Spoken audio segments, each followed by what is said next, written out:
नमस्कार, मैं Chand Prakash Patle, teacher LB government middle school Bhainsma block Korba, district Korba, Chhattisgarh से हूँ।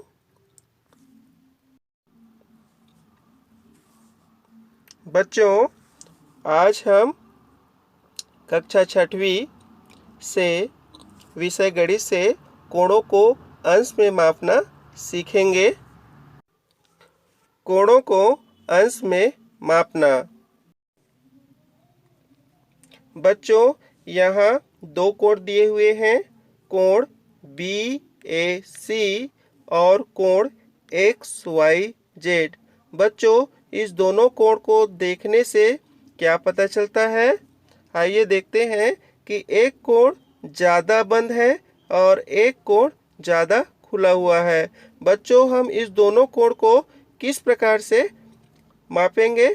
तो इसके लिए बच्चों सामान्यता देखते हैं कि कोण BAC, कोण XYZ, दोनों कोण में से एक कोण XYZ बड़ा दिख रहा है।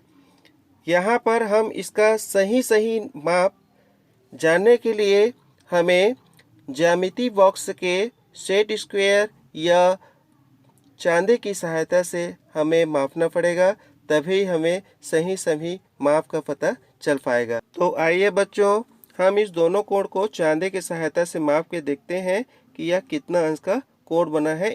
तो इस प्रकार से हम चांदे की सहायता से किस प्रकार से हम कोण को मापते हैं, यह यहाँ पर हम जानेंगे। बच्चों, आप तो चांदे देखे होंगे, आपके कंपास बॉक्स में यह चांदा आपको मिल जाएगा। चांदे को देखने से यह पता चलता है कि नीचे इसका एक आधार रेखा है और इसके बीच में चांदे का केंद्र बिंदु होता है।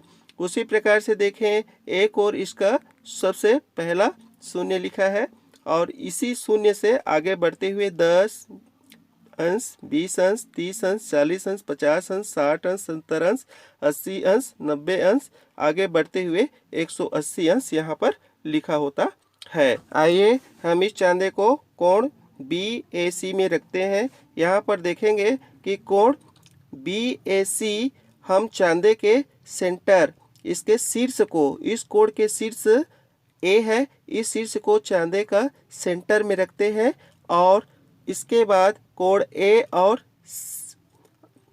BAC का आधार रेखा AC पर रखते हैं। अब देखते हैं कि कोण BAC का AB भुजा चांदे के ठीक 60 अंश पर आ रहा है। तो इस प्रकार से यह जो कोण BAC है उसका कोण बराबर 30 अंश हो जाता है। ठीक है, इसी प्रकार से दूसरा हम कोण को नाप करके देखते हैं यह कितने अंश का कोण आता है। यहाँ हमने चांदे की सहायता से इस दूसरे कोण को फिर हमने YZ को चांदे की आधार रेखा पर रखा। अब यहाँ पर हमने देखा कि YZ का Y जो शीर्ष बिंदु है उसको हमने इस चांदे के केंद्र बिंदु पर हमने रखा। अब यहाँ पर देखते हैं कि कोण XYZ का एक भुजा X और Y चांदे के ठीक 60 से ऊपर 61 के आसपास आ रहा है। तो इस प्रकार से हम कह सकते कोण XYZ बराबर 61 अंश। इस प्रकार बच्चों हमने समझ लिया है कि हम चांदे की सहायता से आसानी से हम कोण को माप सकते हैं, जैसे कि हमने यहाँ पर नाप करके देखा। बच्चों, आप जानते हैं कि इस प्रकार के कोण को क्या कहते हैं? इसके भी नाम होते हैं। तो वे कोण जो 90 अंश से कम होता है उसे हम न्यून कोण कहते हैं, लेकिन 0 से बड़ा और 90 अंश से छोटा होना चाहिए, तभी वह कोण न्यून कोण कहलाएगा। जैसे ऊपर के दोनों कोण, कोण BAC बराबर 30 अंश का कोण है और कोण XYZ ये 61 अंश का कोण है। तो बच्चों, ये किस प्रकार के कोण होंगे? तो न्यून कोण होंगे। मान लीजिए 80 अंश का कोण है तो कितना अंश का कोण होगा? कौन सा कोण होगा? न्यून कोण। बिल्कुल सही जवाब। आपने बिल्कुल सही जवाब दिया, बिल्कुल सही। यहाँ देखते हैं कि कोण का एक भुजा चांदे की आधार रेखा पे है और कोण का दूसरा भुजा चांदे के ठीक 90 अंश पर है। तो बच्चों बताइए यह कोण क्या कहलाएगा? समकोण। बिल्कुल सही। तो वह कोण जो 90 अंश का होता है वह समकोण कहलाता है। तो हमने क्या सीखा? हमने यहाँ पर यह सीखा कि वह कोण जो 90 अंश का हो वह कौन सा कोण कहलाता है? समकोण। और इसके पहले हमने क्या सीखा? जो 90 अंश से कम होता है वह कौन सा कोण कहलाता है? तो न्यून कोण। अब हम यहाँ एक और कोण बना लेते हैं चांदे की सहायता से। यहाँ पर बच्चों देखते हैं कि चांदी की सहायता से हमने 90 से आगे, 90 के बाद 100, 110 और 120।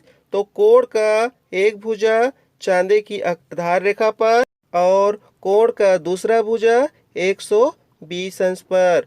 तो यह कितने अंश का कोण होगा? 120 अंश का। तो इस प्रकार से बच्चों देखते हैं कि 90 अंश से अधिक है तो इस प्रकार से वह कोण जो 90 अंश से अधिक हो और 180 अंश से कम, वह कौन सा कोण कहलाता है? अधिक कोण कहलाता है। मान लो एक कोण 100 अंश का है तो कौन से कोण कहलाएगा? अधिक कोण। बिल्कुल सही कहा आपने। तो बच्चों आप समझ गए होंगे कि हम कोण को चांदे की सहायता से आसानी से हम माप सकते हैं और उसका मान बता सकते हैं। धन्यवाद।